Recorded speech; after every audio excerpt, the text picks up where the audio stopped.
Welcome to the White House,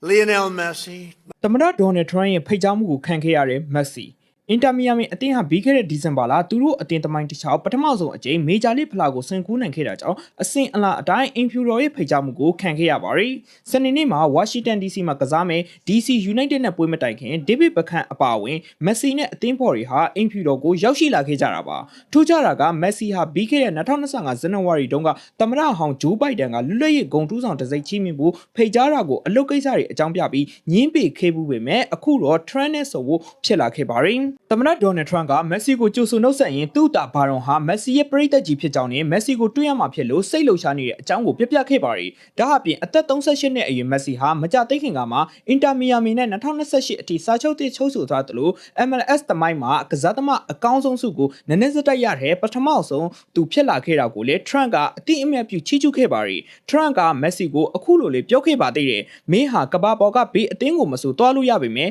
မီယာမီကိုရွေးချယ်ခဲ့တာကျေးဇူးတင်ပါတယ်။ငါကတော့အသက်ကြီးလို့ပီလီကစားတာကိုကြည့်ခဲ့ပူတယ်ဒါပေမဲ့မင်းကပီလီထက်ပိုကောင်းနိုင်တယ်လို့ငါထင်တယ်ဆိုပြီးဂုဏ်ပြုစကားပြောကြားခဲ့ပါတယ် Pele was pretty good. Who's better, him or Pele? Messi. I agree.